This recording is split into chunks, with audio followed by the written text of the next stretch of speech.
Hey guys, it's been a while since I posted on my last video. I know, again, I've been busy with work full-time, and then I got, of course, a part-time job at a hobby store in St. Charles, which I'm liking. So anyways, today's video is going to be kind of a brief unboxing review of the brand new release of the Athern ready-to-roll 57-foot mechanical reefer. It's actually got this from Athern, and here's a description right here. As you guys all know, or have seen from the recent podcasts, or the podcasts when we first started in 2017, I've got a collection of 57-foot mechanical reefer cold block cars. And to go back a little bit, I'm going to show you. This is what got me started in the UPFE cold block train. I picked this reefer up at a train show about now 3 years ago in July. And I thought, hey, that looks like a pretty cool car. So I kind of did some research on it and found out what the train was and what these cars were, and then the builds. And then they were operated from the 60s, I think, to the late mid-90s is when they started to cease operations, and they built the modern ARMN 60, I think they're the 60-foot mechanical reefers, so they're a little bit of an upgrade from the old school ones. But anyhow, I got a miscellaneous collection of the different SPFE, UPFE, or the PFE cold block reefer cars. And so here's a lot of them strewn about my yard. So anyways, what we're going to do is we're just going to go on ahead. And I've got to do this one-handed here. I got my cell phone in my right hand recording this, and my left hand is going to be the one unboxing this new car. And this is going to be the very first time, because I just got back about 20 minutes ago from running some errands. So let's see if I can get it out here. Now it's going to be a little bit challenging. Hang on. Let's just do this. Change of hands. All right, so any Athern ready-to-roll roundhouse or any Genesis product, they're always going to have a general, well, the newer brochures they got printed out, which is just a, well, maybe. Let's see, sign up for Athern News, get inside scoop, blah, blah, blah, Athern Genesis, Athern Roundhouse, and then some other information on new product releases, announcements, stuff like that. Of course, with any product that you buy, you get out of the box, you're going to have your handy-dandy parts and instruction. Well, in some cases, a lot of times freight cars just have the parts listings, and then some extra notes on it. And then, of course, they got general warranty and limited warranty information on the back here. So the newer Athern ready-to-roll stuff is actually getting real, I don't want to put it, it's really enhancing with the computer technology nowadays of 3D printing and getting stuff, you know, to match off a prototype. So, all right, and then I know the sun's kind of gleaming out this window right here in the basement where my layout's at, so.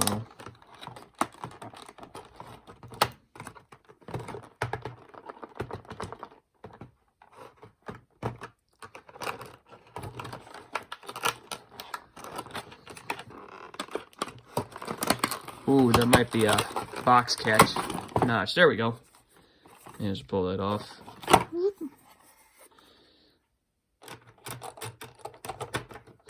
Alright, put the ready to roll on the track.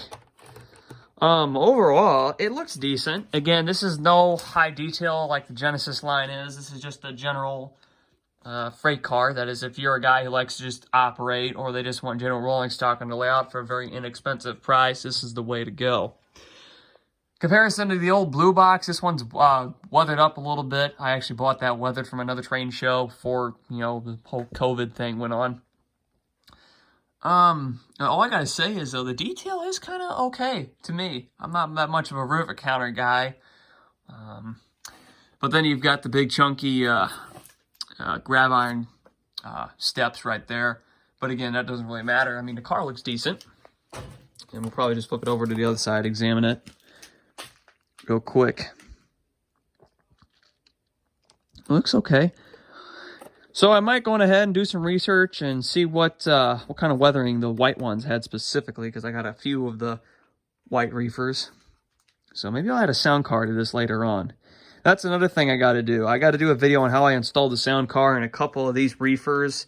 I think there's like 2 or 3 of them in my whole consist, and now with this one being added, I got 21 total in my train. So, also included from stock, which I'm going to swap these out, the McHenry knuckle couplers, where it's our signature on all Athern branded models. But a lot of guys say that they don't work as efficient as they should, so I'll just swap them out for Katie number 158s to be scale specific, or I'll put like a number 5 on it, just as a general coupler. Like, I don't really care for the realistic appearance of it. I just need to make sure it's functional, it works, and it rolls on the track. It doesn't uncouple a lot, which these McHenrys, unfortunately, are known to do in a lot of cases. So, well, I was going to make that it. It looks like I can't really turn the camera around to face my ugly mug, but let me go ahead and pan out real quick. This is also, I guess, going to be a combination unboxing and layout overview now.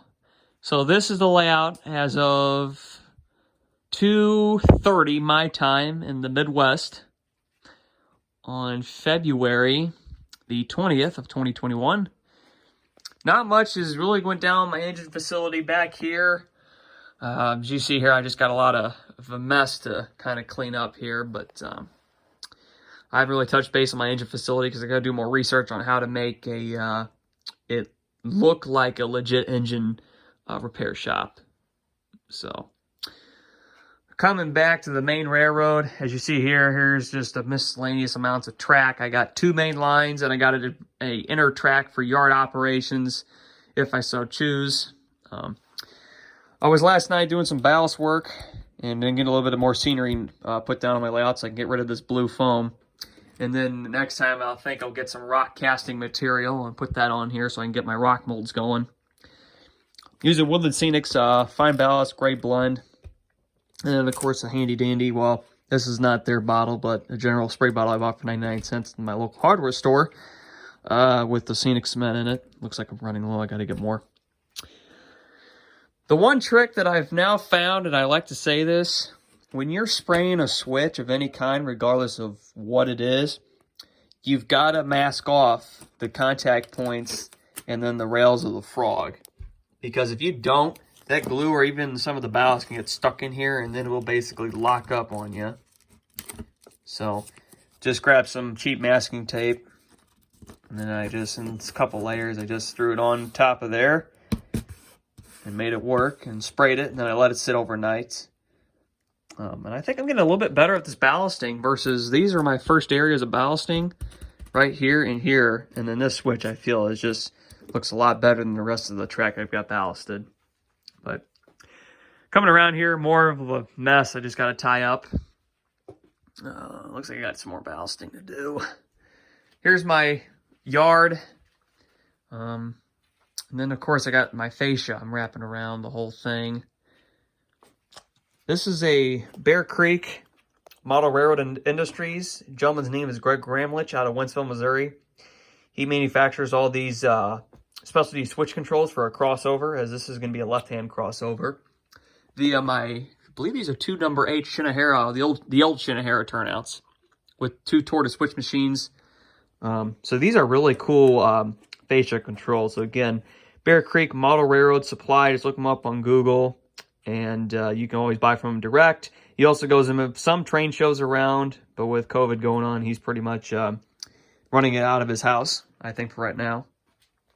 So, painting off here to the left, you're going to see I got a car card system going on. I'm starting to get the bug for just doing a little bit of operations. Not to the extent where I can actually have guys come over and operate my layout. This is just for my practice as the time I'm in now. So, if I so choose to move out of my parents' home, which I'm currently living in, paying rent every week, that if I take this layout later on and I build something a little bit bigger in a house that I buy in the future, I'll consider trying to build a layout and have it operational for maybe a couple, like 3 to 4 guys come over and operate But again, this is just my learning path.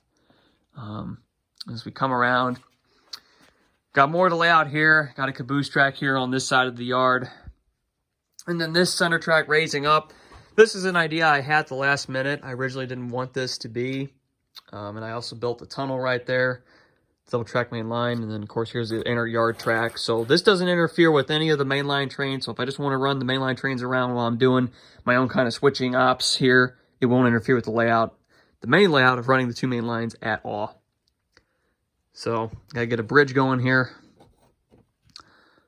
But here is the upper section, and this is going to be a little industrial part that I'm going to work on. I just started putting down the road bed, and I got to glue it all down and get the rest of the track done. As you can again see, it's just a mess.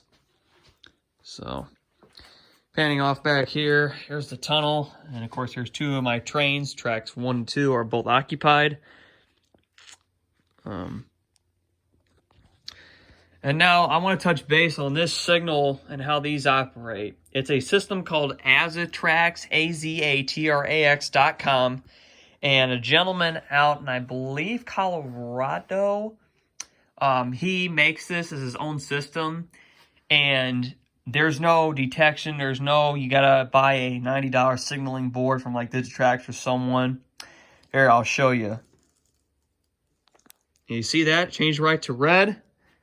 If you look close, there's infrared sensors right there.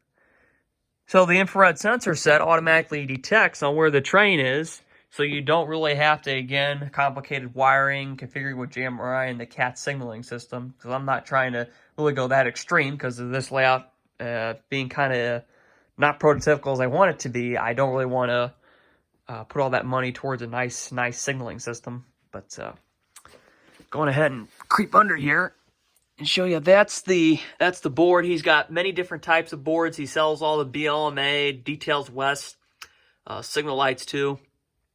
So, and again, it's a very easy system to hook up. One power supply can control 5 of these boards at a time, I think. It's a simple 14-volt DC wall wart power pack. So, and coming around here, again, you'll see more train cars. And then come down over here. This part of the layout, the left side of it. And as you look underneath, there's the heart and brains of the control system. I run Digitrax DCC with the PS2012E power supply. I've got the 2 new command station and booster units that were recently released a couple of years ago.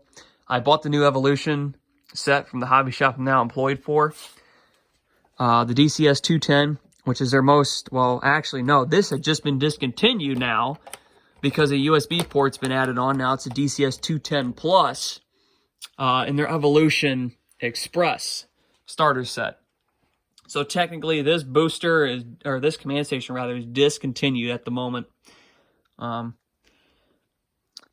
then I've got the current run, the DB 210, which is the new or the current booster set. So I've also got Tony's Train Exchange ramp meter here, ramp meter there, or not a ramp meter, I'm sorry, the circuit breakers, so that if I have a short circuit on the track, it will not interfere with the command station or damage any of the electronics. I've also got the full 8 amps running. I know it's not a large layout from what you guys have already seen, but I just basically got this 8 amp 32 volt circuit breaker. I think it's 32 volts. In the description it said 32 volts, but I'm just generally using this so I get the full 8 amp capacity, because the amount of sound engines I run on a given time, like those couple guys, and that'll draw almost close to the 5 amps on the power supply. So programming tracks right down here, batteries, a couple other supplies, and then I got some scenery canisters underneath the bottom shelf. So that's pretty much it. We'll go on ahead and creep out and then give you an overall view. Like I said, this is the layout at its current state here on Saturday, February the 20th.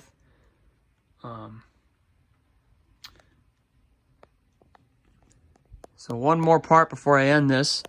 Going ahead, I know it's dark, but here's my workbench. And as you can see, I got so many projects lined up, so many engines to do DCC on.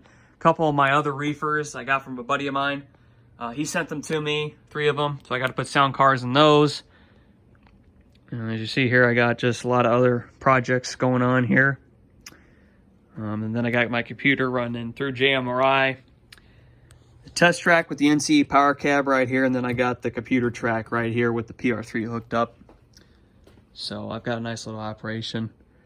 Not much really to talk about now. Thank you guys for watching the What's Neat podcast. We got an episode coming out tonight, which might be a little bit of a special edition. So again, stay tuned for that. And I appreciate you subscribing here to my channel. And I'll just not periodically, whenever I get free time and if I thump to it, I will post. I'm not one of those hardcore YouTubers that try to get videos out at a constant rate. It's just whenever I can get to them. So, all right, guys. Well, take care of yourself. Leave comments below, like or dislike this video, and I will see you on the next one. Take care, everyone.